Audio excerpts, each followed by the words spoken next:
په بل حدیث شریف کې راځي رسول الله صلی الله علیه وسلم فرمایلی دی ما امرتکم به فخذوه. ای انسانانو د چی شي امر چې زه درته کوم، زه چې څه درته وایم تاسې هغه شی ونیسئ. هغه د خپل ځان دپاره یو دستور قانون جوړ کړي، هغه د ځان دپاره د عمل ذریعه جوړه کړي، په هغه باندې عمل وکړي. وما نهیتکم عنه فانتهوا. د هغه څه چې زه تاسې راګرځوم زه و تاسې ته وایم چې دا مه کوئ، پرېږدئ، د هغه څخه ځان رامنع کړي. په قرآن عظیم شان کې الله جل جلاله په سورة نساء کې فرمایلی دي یا ایها الذین آمنوا، ای د ایمان والاو، اطیعوا الله، د الله فرمانبرداري وکړي، و اطیعوا الرسول، د الله د رسول فرمانبرداري وکړي. بیا په قرآن عظیم شان کې الله جل جلاله په سورة آل عمران کې فرمایلی دي قل اطیعوا الله. ای انسانانو، قل ته ورته ووایه ای محمده، دې انسانانو ته اطیعوا الله، د الله فرمانبرداري وکړي، والرسول، د الله د رسول فرمانبرداري وکړي. فإن تولوا، کچیری چا مخ واړوي د الله او د الله د رسول له قانونه، فإن الله لا يحب الكافرین، الله جل جلاله کافران نه خوښوي. د دغه آیات په تفسیر کې حافظ ابن کثیر رحمت الله تعالی علیه لیکلی دی فدل على ان مخالفته في الطریقة کفر. د رسول الله صلی الله علیه وسلم د طریقې سره مخالفت د دغه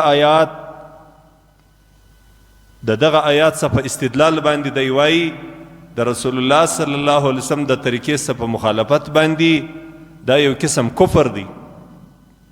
د رسول الله صلی الله علیه وسلم طریقه پرېښول، که دا یو انسان په بې علمي کې پرېږدي، په جهالت کې پرېږدي، یا هسې شیطان ورباندې غالب سو د رسول الله صلی الله علیه وسلم طریقه یې پرېښول، نو که دا سنت موکد وي د هغه سړي حکم د فاسق دی. لکه د رسول الله صلی الله علیه وسلم طریقه ده د جماعت لمونځ، او یا د رسول الله صلی الله علیه وسلم طریقه ده په شکل و صورت کې ژیره پرېښول، او یا نور دا رقم سنت.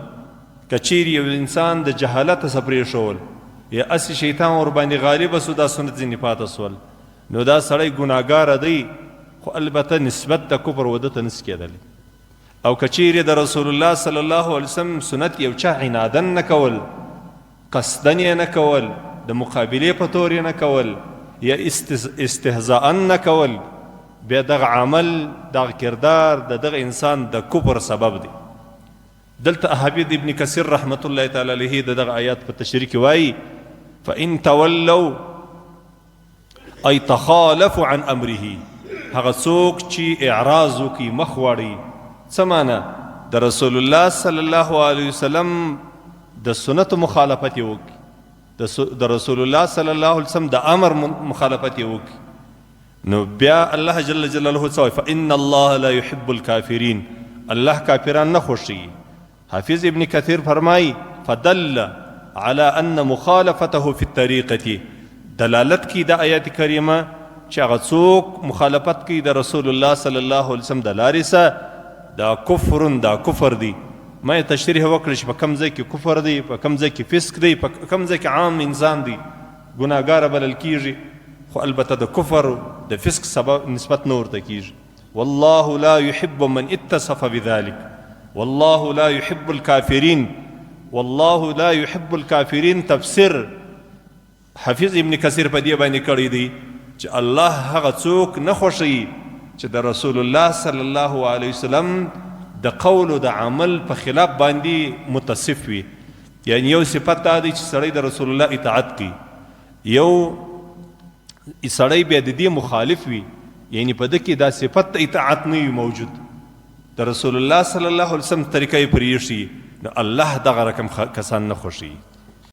تبارك الذي نزل الفرقان على عبده ليكون للعالمين نذيرا.